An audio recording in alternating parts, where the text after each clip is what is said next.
Assalamu alaikum wa rahmatullahi wa barakatuh, brothers and sisters. Inshallah, right now we will be responding to another embarrassing missionary claim. Well, a video of embarrassing missionary claims. Let me share my screen.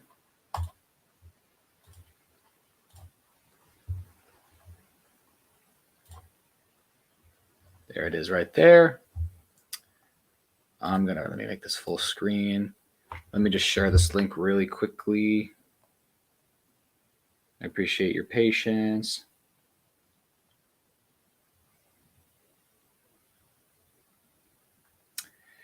Alhamdulillah. Alhamdulillah Rabbil Alameen. Wassalatu wassalamu ala Rasulullah wa ala alihi wa sahbihi wa ajma'in.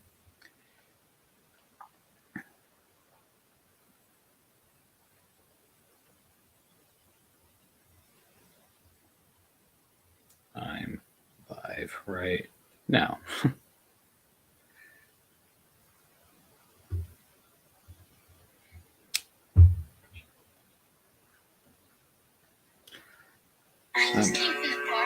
Oopsie.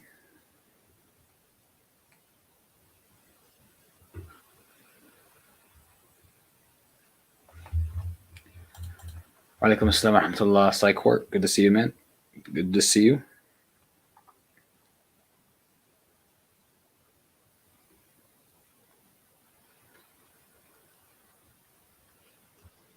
And last but not least, before we get on to responding to this, just going to pray. No problem, Akhi, no problem.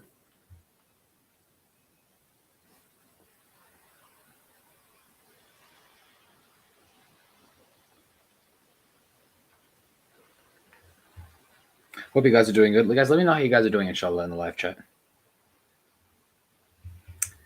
I always care to see how all you fine folks are doing. Then I wish there was a way I could send this link even before I start streaming, because I always have to take like a minute to send it around. It's annoying, but you know.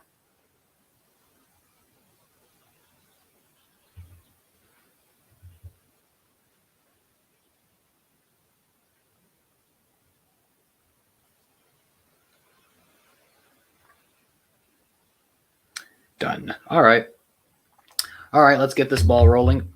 Let me go ahead and mute myself so that I don't interfere with the audio.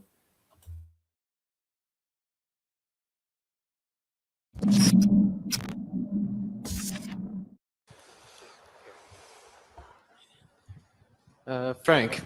Yes, sir. First of all, how can you completely discard all other religions? Have you looked into every single one, made sure that none of them make as much sense to you as Christianity? And in addition to that, don't the Muslims also believe Jesus to be maybe not the savior, but a savior in general? Does that make them kind of an offshoot of Christianity, which they technically are? No, Muslims are not. They don't believe Jesus died, much less rose from the dead. Surah 4 says that he did not die. And so what they try and say, and as Christopher will tell you, and I will tell you too, the Quran was standardized in about 650 AD by the third Muslim caliph. Now that is 600 years after Jesus's documents were written, or documents about Jesus. So I'm going to believe that the documents that were written in the first century are more accurate about Jesus than the ones that were written 600 years later. Now, I didn't say all religions are totally false. I said most religions have some truth in them, but you wouldn't believe in them. I'm saying where they deviate from what I think is true, which happens to be the Bible. And the reason I think the Bible is true is I'd have to go through a whole argument here, but that's what we do. And I don't have enough faith to be an atheist, because I think miracles confirm that Jesus really was the Son of God. And if he really was God, then whatever he teaches is true. And he taught the entire Old Testament was the word of God. He promised the New Testament, and the documents that we have now are what the followers of Jesus wrote down. So anywhere they deviate from the Bible, I think they're wrong. Well, not the least of the vices. Right. So right off the bat, of course, if you go back, well, I mean, okay. Basically, he starts off by saying, "Well, you know what? Now, first of all, the person asking the question, right? He asked, well, you know, isn't Islam technically like an offshoot of Christianity because they also believe in Jesus in some way? Obviously, we don't believe we're not an offshoot of Christianity or of any false religion, right? Of course, as Muslims, we believe Islam existed from the time of Adam alayhi salam. Islam literally means submission, right? Submission to the Creator. So, no, we don't believe that we're an offshoot of Christianity or any other world religion. And on top of that, he goes, well, Muslims don't believe that Jesus died, which is true, much less rose from the dead, of course, because, we believe God saved him. It's that simple. Chapter 4, verse 157. They killed him not, they crucified him not, rather it was made to appear so. But, of course, obviously he would stand to disagree with that. And the comment, well, the Quran came 600 years later. The books of the New Testament were written by the disciples of Christ, which he mentioned multiple times. To be honest, my recommendation to anyone who because I've had this thrown at me many, many times. I'm definitely not an expert on this topic, but I've had that same, claim, thrown at me many times. Well, your book comes 600 years later, and our book was written by the disciples. The question I usually ask is, why do you believe that? Right? And needless to say, God can reveal something to us 6 million years later. God doesn't forget. So if God wants to tell us something 600 years later, 6,000 years later, 6 million years later, it wouldn't matter. God doesn't forget. So on the one hand, we have 4 anonymously authored books, right? And on the other hand, we have the Word of God. It's like, okay, so I don't know which one you guys would pick. I know which one I would pick. I'm sure you guys know which one I would pick. If you're going to claim that the 4 Gospels were written by the disciples of Jesus, the burden of proof is on you. On what basis do you believe that? Right? It's nothing more than a claim. What evidence do you have? And actually, what's cool is we're going to get into something quite interesting right now, because if you guys can see, that was less than half the video. That was like a third of the video. And of course, I'm not going to agree with everything that what's his name? I don't know the person he's debating. I've seen his face before. I just don't. The name slips my mind. But in any case, what do you call it? Like I said, if you're going to claim, this is my suggestion to anyone who gets this thrown at them. Just ask them, why do you believe that? Why do you believe the 4 Gospels were authored by the disciples of Jesus? Now, some will say. Now, most of them will just say, well, to be honest, I've gotten mixed responses. I've gotten some who say, well, we know who John was. John was this, and John was that, and Luke was this and that. But then, okay, who told you that? That's just hearsay. I've heard some. It's very rare. Some will appeal to apostolic tradition, right? I'm not an expert on that, but that case is very, very weak as well. We don't have anything from the 4 Gospels from the 1st century, and almost nothing from the 2nd century. And we don't start getting stuff until the 3rd, like sizable stuff, until the 3rd century, much less the apostolic fathers, right? We have nothing from, as far as I'm aware, we have almost nothing from the early. For example, they'll quote people like Polycarp. As far as I'm aware, we have no extant manuscripts of the works of Polycarp. He's quoted by people like Irenaeus, and we have almost no manuscripts of his work, as far as I'm aware. I think he's quoted a couple centuries later by Eusebius from the 5th century, right? So, in other words, that falls apart completely. And what do you call it? And on top of that, they just sometimes they'll say, well, the Gospels don't contradict each other. That's why they're authored by disciples. And of course, one, that doesn't prove that. 2, then that's a whole other can of worms. Whether the Gospels are in line with each other or not, that's a whole other conversation. But in any case, let's continue. Of the Quran is that it's largely a plagiarism from Jewish and Christian predecessors. And what it says about Jesus is that he may have been a prophet. By the way, the Quran says that he was born of a virgin, which is only said in one book, I think, of the New Testament. If I'm not mistaken, there was a statement of his. I don't know if you guys heard it. I semi-heard it. Wait, I don't know if I heard it correctly, though. 1 second. Anywhere they deviate from the Bible, I think they're wrong. Well, not the least of the vices of the Quran is that it's largely a plagiarism from Jewish and Christian predecessors. Evidence, please. Evidence, please. You know what I'm saying? That's literally just a claim. Evidence, please. Right? Now, typically they'll go, well, you know what? There are stories in the in the Bible that are very similar to the Quran. Oh, the Quran mentions Moses and Abraham and Solomon, and the Bible mentions those people as well. So therefore, the Quran had to have gotten it from the Bible. This, if I'm not mistaken, this is called the post hoc fallacy, right? Just because B comes after A, that doesn't necessitate that B came from A, right? It's that simple. You know, just because the Bible mentions Abraham and the Quran years later also mentions Abraham, therefore the Quran had to have gotten it from the Bible. Obviously not. Not necessarily, right? That could be possible, right? If we're going to speak from a completely neutral perspective, you could say that's possible. But to say that it's so obvious and so, you know, like it has to be that way. Evidence, you know, it's again, there's no evidence for that. You know, let's continue. And what it says about Jesus is that he may have been a prophet. By the way, the Quran says that he was born of a virgin, which is only said in one book, I think, of the New Testament. But that he was not crucified. The Jews conspired to have someone else crucified in his place. So the question of resurrection doesn't come up. But if you look in the Christian Bible, you hit with just as many difficulties and contradictions as that. As I say, only one mention of the virgin birth, only one gospel that says that the Jews asked for the crucifixion to be inflicted on them to the ultimate generation as a crime. Two different accounts of the genealogy of Jesus. Only one mention of the flight into Egypt, not mentioned in the other gospels. Only one mention of the earthquake that accompanied the crucifixion, which is contained in no other story or record kept in the greater Jerusalem area. Only one that says that the graves all opened in Jerusalem at the time of the crucifixion, and everybody was. So now he's basically just going through inconsistencies within the four Gospels, which of course I do agree with, at least to a certain extent, of some of the things he's saying.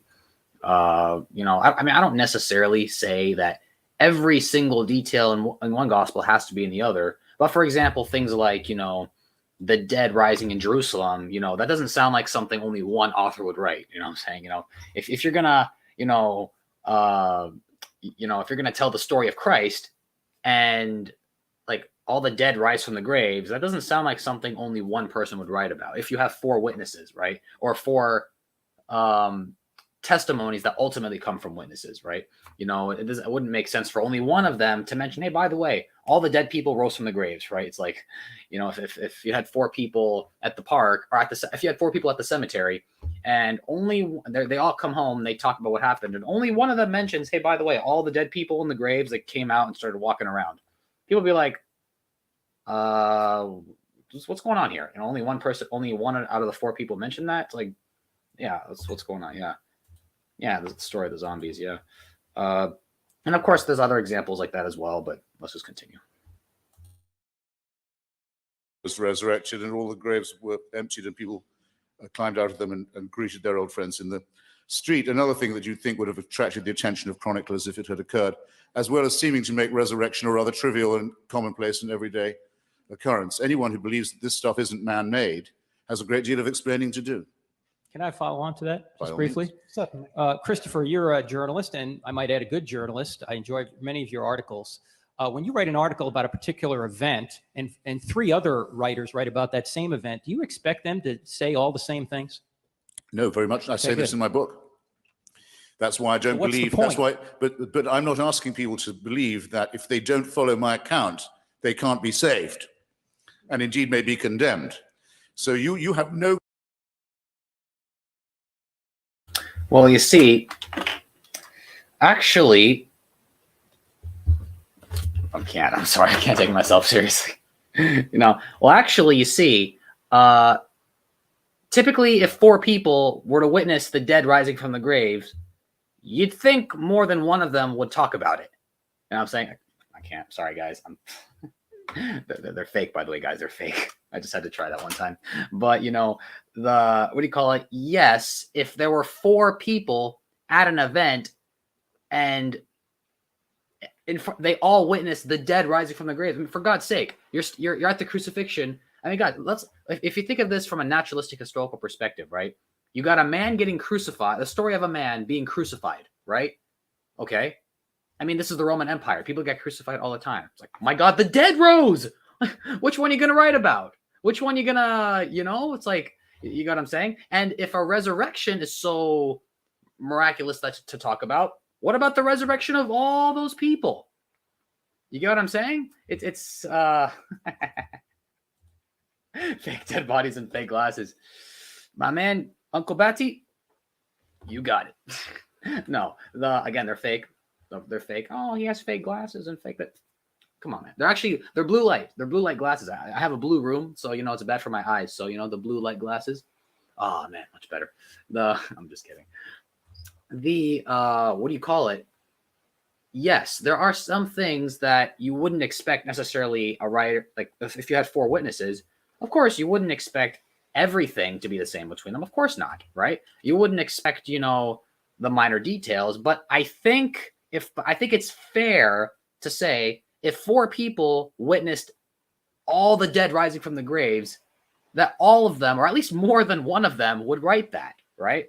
Now, like I said, if you're at the cemetery and you and 3 other people, so 4 total people, and let's say, oh, there was a bird on the tree, the wind was blowing, oh, it was rainy, oh, it was muddy, okay, one person tripped and fell, these are the kind of details you wouldn't necessarily say, oh, they all have to talk about the same, all of them. It's like, okay, yeah, oh, this guy didn't mention that, oh, he tripped and fell. This person didn't mention how it was muddy. Oh, that person didn't mention the weather or whatever, right? But if they were all there and then out of nowhere, all the dead rose from the grave and they just ran out of there, I'm pretty sure people would be a bit suspicious if only one of them were called that. It's like, what about the rest? You 3? Where the hell where were you guys while that was happening? Were you guys were you napping? What was going on? So yes, that is an inconsistency, and that is something that should raise a few eyebrows. It's kind of a false equivocation. Oh, they have to write everything. No one's saying that. 2 things can be true at the same time. You can say, yeah, they don't have to write absolutely everything, but there are some things you would expect them to all write about, right? Anyway, let's continue. You have no knowledge of what ought to be an axiom, really, or at any rate a very strong injunction. Extraordinary claims should require pretty extraordinary evidence. And how do you define that? And these extraordinary claims have no non-contradictory eyewitness attestation of any kind at all. They can quite safely be dismissed as belonging to the prehistoric era. There are 84 details in the book of Acts alone from chapter 13 to the end of the book that have been verified as eyewitness testimony by Roman historian Colin Hemmer. 84 details, eyewitness details, only could have been known by an eyewitness. The Acts of the Apostles. Yes. There's no independent, none of the Gospels are written by anyone who was an eyewitness or present at the time of the supposed life of Jesus of Nazareth. John? No. John wasn't there. These are full of later accretions. That's why they're so full of contradiction. Well, we could have a whole nother debate, but you can get his book. No one's been able to date the Gospels to anything like closer than about 20 years after the supposed events. That's a long, long time in which a rumor could get started. Takes at least 2 generations for. Let's now move to the next question from the audience. Okay, so yeah, I mean, as we can see there, I mean, look, if you go back, you check this out, you see, it was like around this point, was it? Oh, I don't know. Basically, he goes, well, John, Christopher Hitchens, is that his name? Hitchens? Yeah, Hitchens basically says, excuse me, he says, well, none of the Gospels were authored by anyone who was there, and the guy on the left goes, John? Well, who told you that? Who told you John was there?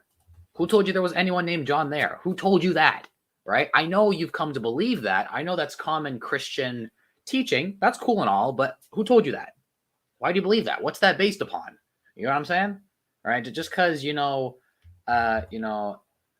and their eyewitnesses. Yeah, them and their eyewitnesses. I mean, no, if they had legitimate eyewitnesses, I'd love that. Unfortunately, just shoving the name John down our throats it doesn't suffice. I'm sorry.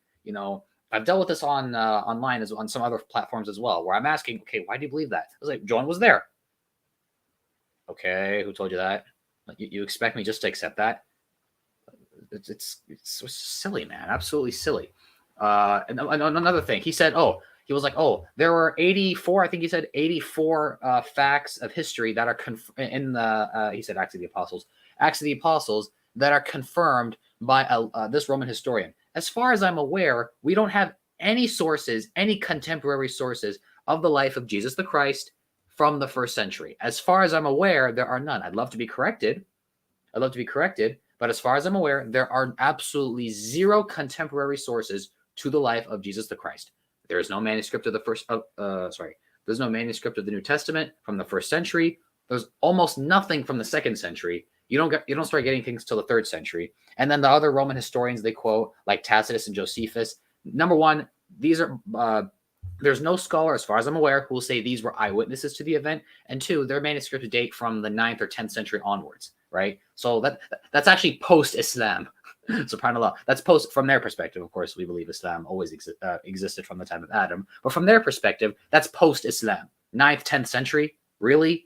You're going to quote me as you're on the one hand, they tell us now, just to be clear, this guy in particular didn't quote Tacitus or Josephus, to be fair. But a lot of Christians, once they jump from the Gospels to Tacitus and Josephus, well, we have the 4 Gospels. So they'll start like this. The Quran says Jesus wasn't crucified. We have the disciples of Christ telling us he was crucified. And we also have Roman historians and Jewish historians confirming that, right? Number one, you believe the 4 Gospels are authored by the disciples of Christ? Who told you that? I need evidence, right? And obviously we can see evidence to the contrary. And secondly, Tacitus and Josephus, one, I'm not aware of anyone who says they were eyewitnesses. 2, their manuscripts date from the 9th and 10th century onwards, right? One of them is 9th century, one of them is 10th century. I forget which was which. But in any case, post-Islam, right? You have an issue with the Quran because it comes 600 years later, and now you're quoting something from 9 centuries later. Is that true? That cannot be true, right? What's going on? I don't know who I'm talking to. There's no one there. But it's like what's going on here, guys? This inconsistency is so it's just so eloquent, In any case, but that's the end of the video. I'm gonna go ahead and put the link out.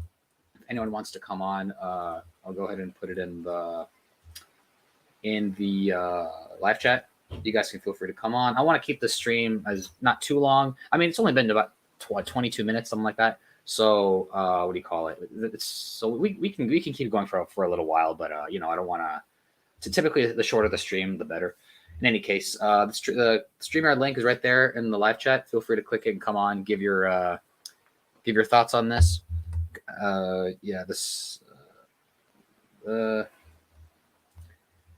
They should cut the nonsense of the crucifixion being the most attested story. Yeah, absolutely, 100%, absolutely. As we said, this is see, the problem is this gets into the naturalistic historical method. So basically, put it this way. An easy way to go is, well, they say the crucifixion is the most attested event in history, according to historians. Great.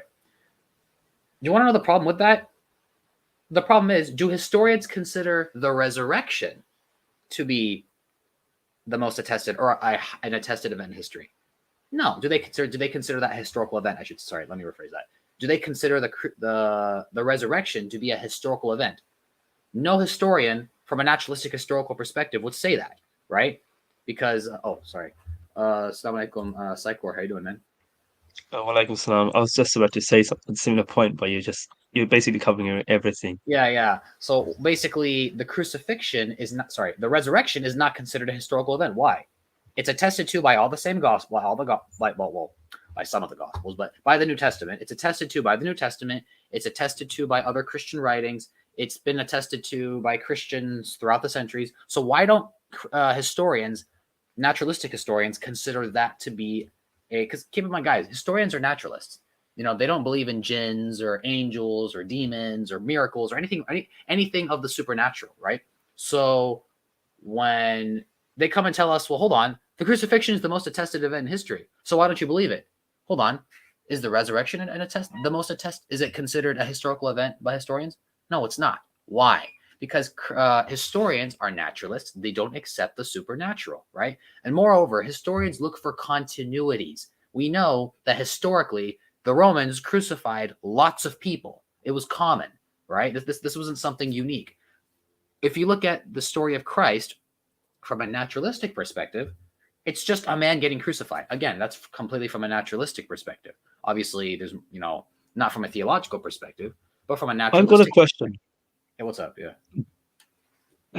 Did the Romans keep records of who they crucified? That's a good question. I'm actually not sure. That's a good question. I feel like, I'm sure there are records of people getting crucified. I mean, there are records as far as I'm aware of people getting crucified, but I'm not sure. I don't know if they kept like a catalog. Okay, yesterday we crucified this guy. Today we crucified this guy. I mean, maybe, Allahu alam, but in any case, we know historically that Romans crucified lots of people. Crucifixion was a very common form of execution back then.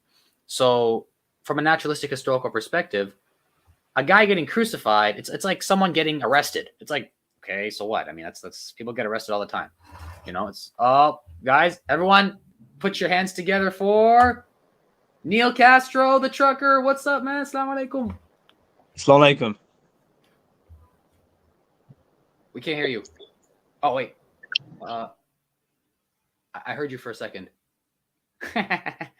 It's good to see Neil Castro. Good to see you, man. Good to see you. The sound's not coming through, brother. Yeah, the sound's not coming through. Be careful, man. Be careful while you're driving. I'm actually worried for you. I don't want to witness something bad on stream. We're gonna get canceled. No problem, Neil. No problem. It's fine. I appreciate your presence. Well, it means the world to me. But what do you call it? What I was saying before, while Neil's fixing that, or he's trying to fix that. If you can, by the way, it's no big deal. Don't worry about it. But what do you call it? What we're mentioning was historians look for. Wait, I heard something. Oh, I heard something. Now I'm hearing it. I don't think you can hear me. I hear you now. I hear you. Can you hear me? I hear you now. I cannot hear you on my Bluetooth. I hear you. Yeah, I can hear you. Yeah, I hear you. Yeah. Okay, if you can hear me, that's fine. The question is, going back to the issue of the crucifixion, is if it's truly. Uh-oh, the sound went away now. The GPS talking over me, man. What's that? But if truly the resurrection, okay, quote unquote, is the most attested event in history, then to make it even more plausible, okay, to make it even more plausible or more valid, okay, more believable, shouldn't the resurrection, the so-called resurrection of the zombies,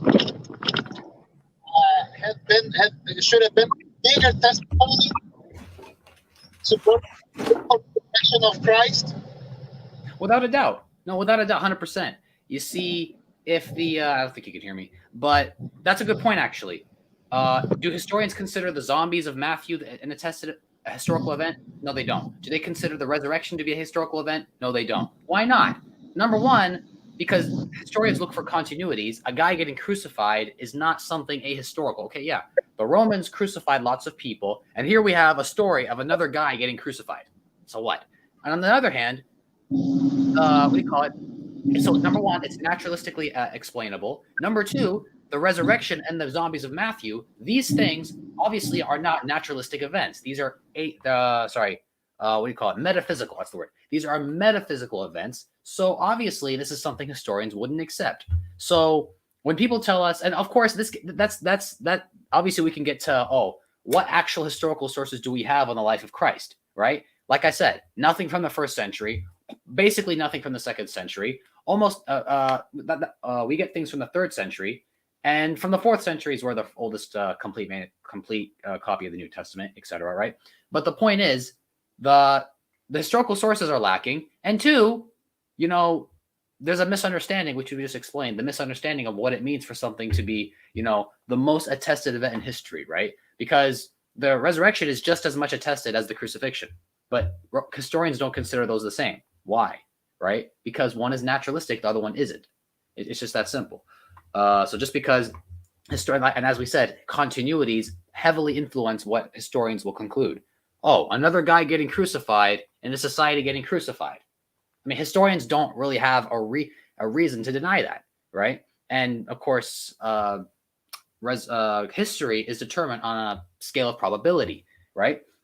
We can't prove unequivocally that something happened. Pretty much. I mean, especially if it's the crucifixion of a person, we can't prove unequivocally unless we have like a video of some kind. We don't have that, right? But of course, we can determine what's most likely to happen. And from a naturalistic historical perspective, it makes sense to believe that a guy in a society where crucifixion was common was crucified, right? It's just it doesn't like it's. I mean, I can understand why a historian would believe that, right? But then Christians should be consistent. If they say, well, if it's attested to and it's considered historical by historians, that makes it true. And if it's not, that means it's not true. They should deny the resurrection because the resurrection is denied by historians. You know what I'm saying? It's not considered a historical event. It's just that simple. Wait, Neil, can you hear me, by the way? Can you hear me? Oh, I can't hear you. I can't hear you now. Huh, it's weird. When he can hear us, we can't hear him. Yeah, exactly. He can, yeah. Now, just having a quick read up on whether there's nothing, any actual. Yeah. Like we can't hear anything. There's nothing. There's nothing. We can't hear anything. I muted myself while you were talking. Oh, I hear you. I hear you now. I hear you now. I can hear you now. Yeah. Can you hear me?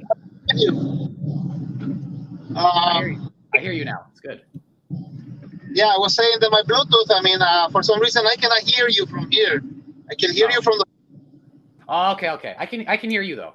the phone, probably suppose the Wi-Fi settings all together and see if that works later, inshallah, because right now I'm driving.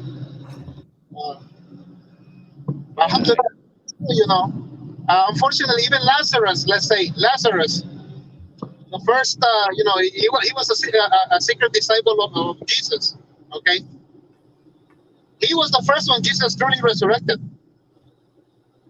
And that brings many other issues too. Okay? Because Lazarus, he was not a Christian, he was a believing Jew who had passed away when Jesus came to find out. So when Jesus resurrected him, of course, everything by the permission of God, by the hand of God, as he said, that he does everything by the finger of God. Lazarus would have been someone who, could have probably remained alive. I don't know for how many, how much period, because according to, Jesus, to the Christians, Jesus is God in the flesh. So if God in the flesh had the ability to resurrect Lazarus, his secret disciple, a believer in him, Lazarus would have been also, the first one to give a testimony about Jesus being the incarnate God. Aside the issue, the Son of God. Does it make sense? So that raises altogether another problem, another big can of worms. Not only the resurrection of Lazarus, but him admitting that Jesus is the only begotten Son or the God in the flesh, which we understand that the Jews, even at that time. No, without a doubt. No, without a doubt. It's very clear for this is just like the story of the zombies, right? It sounds cool, right? It sounds cool, right, on the surface, but then when you dig deeper, presents a lot of red flags, a lot of eyebrow raisers, I should say, right? It raises an eyebrow. It's like, hold on, so they resurrected this person, but then to be honest, I don't know much about that story, to be honest, because I haven't looked into that one in particular. But with the stories of the zombies of Matthew, that one in particular is the easiest one. Like, it's like, hello, 4 people witnessed an event, or 4, because they'll say, well, Luke wasn't a disciple, Mark wasn't a disciple. Okay, but Luke is based on, but each of these gospels are supposedly built upon, eyewitness testimony, that's been passed down, either directly or indirectly. Now, that's cool and all, but somehow only one of those remember that the dead rose from Jerusalem. And there's also more. There's a list of those. For example, in the Gospel of John, Peter has a resurrection experience, if I'm not mistaken, right? He has a resurrection experience. But what's funny is, now keep in mind, the Gospel of Mark is claimed, it's just a claim, nothing more. It's claimed that the Gospel of Mark is based off of Peter's testimony. Funny, does the Gospel of Mark mention a resurrection? No, nothing. So on the one hand, we have the Gospel of John, which claims Peter had a resurrection experience. but somehow Peter supposedly forgot to talk about his resurrection experience in his own gospel or in Mark's gospel. It's very, you know, there's a long list of these we can go through, but of course, what do you call it? That would be that's a whole can of worms in and of itself. Every issue that may be brought up is always problematic. There's always something wrong, something missing, something lacking. You know, Alhamdulillah, Subhanallah, Ramzi. I remember when I was reading about Islam when I was learning. You know, between 2003 2004, when I really began, getting exposed to the reality of the whole thing, the whole Christian belief, from the belief of Jesus, the Trinity, and all of that stuff. Man, it's like, subhanAllah, Islamic books really opened my mind, man. It really opened my mind about reality, you know, about what was hidden from me, you know, for 22, 23 years, because I became a Muslim at the age of 23, alhamdulillah. Right. By the way, guys, for those who are watching, I pinned the link. I just pinned it now. I pinned the StreamYard link to the top of the room chat or the live chat. If you guys want to come on, feel free to come on. Like Brother Psychor and Brother Neil Castro, two OGs I've known for quite some time. May Allah bless both of them and bless all you people who are watching this. Again, if you guys want to come on, feel free to click the link. We don't want to keep this. We want to keep this stream not too short, but we don't want to make it too long either. So if you guys want to come on, feel free to come on. I think we'll give it another 3 or 4 minutes, and if no one comes on, then we'll close it off. But Neil, how you been, man? It's been a long time no see. Yeah, I just been busy, you know, focusing on myself. Yeah, 100%. Everything is good, alhamdulillah. Right now, Robsy, I'm arriving here at my pickup place, so inshallah, I'm gonna have to cut it short. No problem. May Allah bless you, akhi. Looking forward to the next stream, inshallah. Of course, without a doubt. Take care, Neil. Inshallah. Assalamu alaikum. Assalamu alaikum. May Allah bless the brother. Personally, I think you should do a few more streams on Frank. Is that Frank? What's his last name? Turek? I know his first name is Frank, but I forget his last name. Frank Turek, maybe. I've noticed him. He's brought up the Quran and Islam a few more times, and every time he does it, it's been like he's basically strawmanning our position or strawmanning the Quran. He very, you know, it's you know what's actually funny? I saw either was it a video or an event? I don't know, something that was scheduled recently. It was about him, and it was something like, how does he stay so calm? How does he, you know, respond to all these several different things when he's on the stage? It's kind of like it's someone from this channel, the Cross Examined YouTube channel, promoting. How do you think he stays so calm? How do you think he, you know, is able to respond to all these arguments when he's on stage? Well, I call these non-responses. You know what I'm saying? I'm sorry. Yeah. Their response. Sorry. Their responses. I mean, he's responding. I mean, when you like, if I ask you how old you are and you say I'm from Canada, I mean that's a response, but that's not an answer. That's not an answer to the question. Yeah. And of course, you know, these responses about Islam, about the Quran, about the Prophet ﷺ, about Islam, about all these things. These are things you can only make to an ignorant audience. And I mean, I don't entirely hold it against them. This is a Christian audience who watches this. It's a Christian, you know, he's on a stage in front of a bunch of Christians. I mean, I would assume most of these are Christians, maybe, if not, maybe atheists. So, you know, you wouldn't expect them to know very much about Islam. And, you know, they'd what do you call it? They'd easily accept answers like this. We got Brother Jalad on the panel. Assalamu alaikum wa rahmatullah. Assalamu alaikum. Walaikum salam. 2 reasons why I came on. First off, I've never heard Psycho's voice before. It sounds like he's a fellow Brit, so I wanted to say salam to him. Where about from UK from? I'm a Londoner. London, bruv. Can you guess where I'm from? Where are you from? I can't tell the difference. East London? I don't know. No, Psycho, you can tell. No, it's Can you guess where I'm from? Sheffield. Is it Birmingham? Birmingham. Yes, as an American, I cannot tell the difference. Well, we sound a little bit. I know. There's a difference. I'm just like, there's a bit of a sing-songy voice in our accent. Like you could tell the difference between different people from different states. I got you. Yeah. Yeah, and Birmingham's got a large population of Muslims relative to the rest of the population. I think about a third of us are Muslims. A third of Birmingham. Yeah. Wow. I think That's I think that's the case for Birmingham and London, and there are a few other places dotted around in the UK which has quite a lot of large Muslim populations, but generally it's just focused on those areas. Big I cities, remember innit? once, yeah, I remember once going to camping with a few friends of mine, and we went into this Welsh village, and ironically, the only brown person we saw was the person at the corner shop. Yeah. That is gangster. That is so good. That is like, the fact that a certain portion of us just came here and just bought out all the corner shops, and the rest of us, like, did taxis and takeaways in it. Yeah. What can you do, right? So I mean, one thing that you got to realize, a large portion of us are, second generation migrants from India.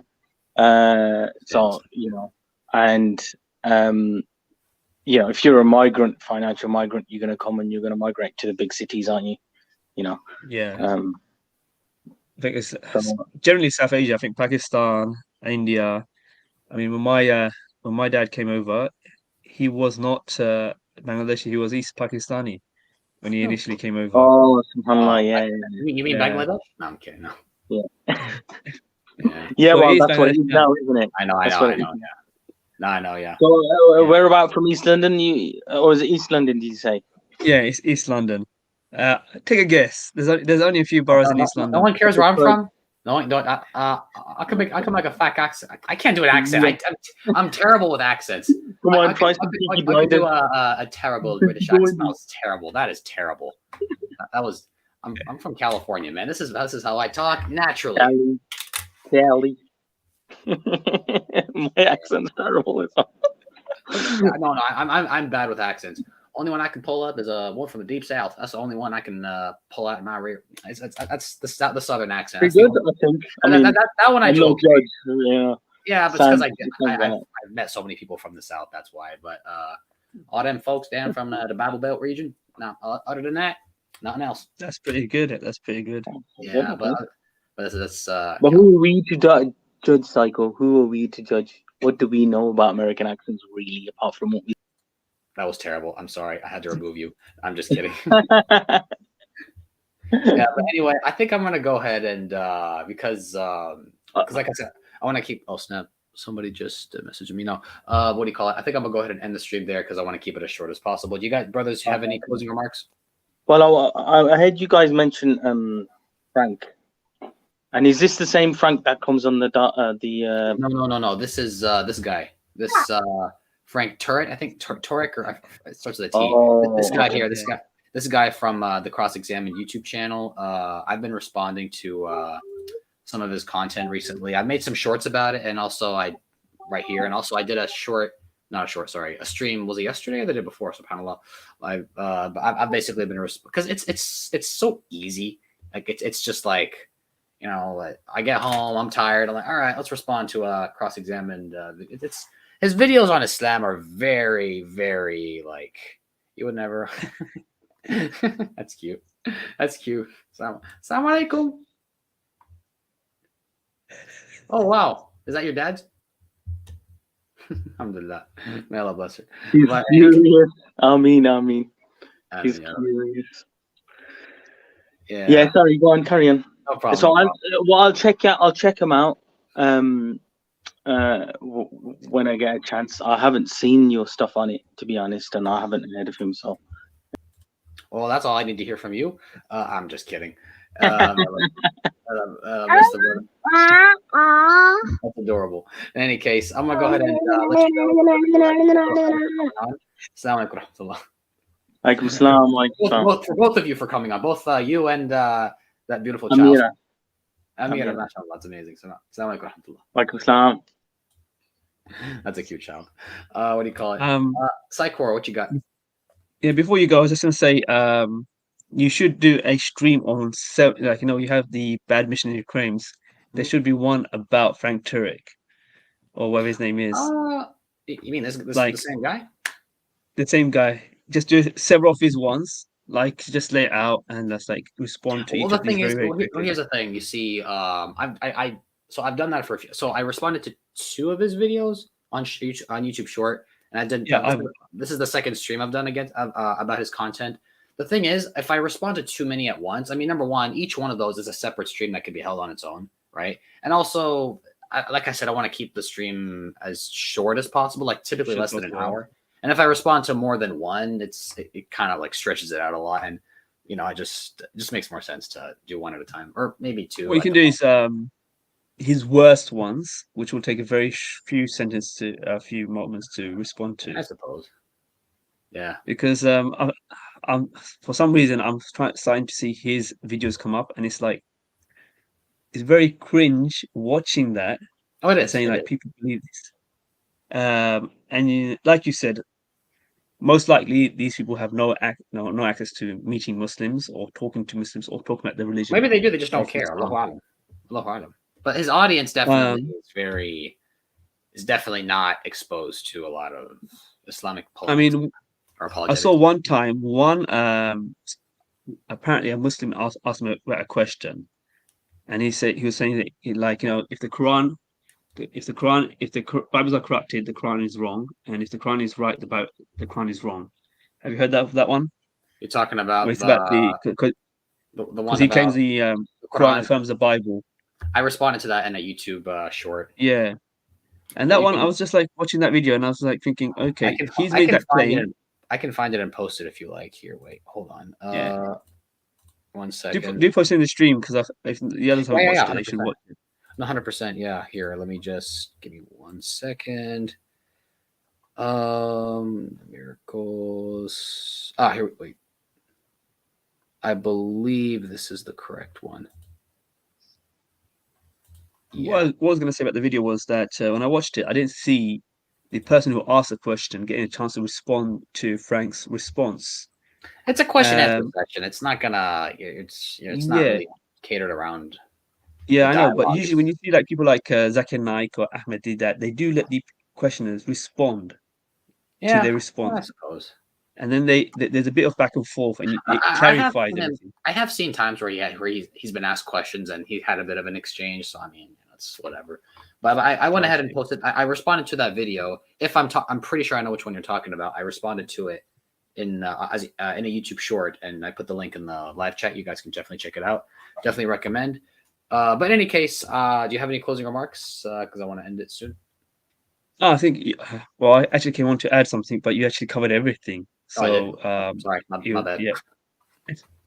My bad. I don't have anything to add. It was a great stream. It was very informative. You covered all the bases, and I think if you can get like the only thing I would suggest is having like a constant time that you can actually do this. So it becomes. I see what you mean. The thing is, it's kind of hard to. A number of conditions have to be fulfilled in order for me to be able to stream, and it's kind of hard to predict sometimes. But I'll definitely try to make it as consistent as possible. The timing, definitely. I mean, I'm just saying, like, have one series that is consistent. The other things can come out live, like how Hamza does his stuff. But at least have something like could be once every 2 weeks or something that's very consistent. So you can people can expect you to be there. And the reason why I say that is sometimes you're live and I see the video coming on at like 1 a.m. for me, and I'm thinking, okay, I'll have to catch that later. I see. No, fair enough. I'll take that into consideration. Maybe like set a time, maybe 2 weeks, every couple of weeks, have something to expect. Yeah, I'll definitely do that. But I understand about timetable and schedules. Especially the next few weeks coming. I'm gonna be. I can't say really openly what, but I'll be very occupied, to say the least. I can't really get too many details, but in any case, but no, I'll definitely. I still do intend to stream. I mean, I am paying for StreamYard, so I definitely want to take advantage of it. I'm not going to just stop doing streams, inshallah. So inshallah, we will be definitely, the streams won't be stopping. I can't yet promise what days, what times. I definitely should work on trying to get a consistent schedule. So I do appreciate that, Ali. But anyway, Jazakallah khair. That's a very good suggestion. May Allah bless you. I'll catch you later, inshallah. Assalamu alaikum. Okay. Assalamu alaikum. Walaikum salam. Okay, that'll wrap things up. Jazakallah khairan to all the people who tuned in. We want to keep the stream as short as possible. Typically less than an hour is good. We responded to a very, very childish. Well, I mean, the arguments were definitely childish, very childish, which is funny because the two people on the stage were two highly respected, a Christian and an atheist, very well-respected apologists of Christianity and atheism. In any case, Jazakallah khairan to all the people who tuned in. May Allah bless each and every one of you. That's actually, Psychor actually brought up a good point. I should try. It's not easy, but I should try to find a consistent time. Maybe not even necessarily every week, but every now and then, like maybe every 2 weeks, every 3 weeks, dedicated stream consistently. Right now, it's just kind of like whenever I get the time, I just kind of pop on randomly. So, of course, that's something we'll definitely figure out. But in any case, I hope you guys enjoyed. May Allah bless each and every one of you guys. Be sure to tune in live. Guys, please, every single comment, every single, every time you share the video, every time you turn on the notifications, and every subscription, of course, it means the world to me. May Allah bless each and every one of you. Jazakallah khairan. Wassalamu alaikum wa rahmatullahi wa barakatuhu.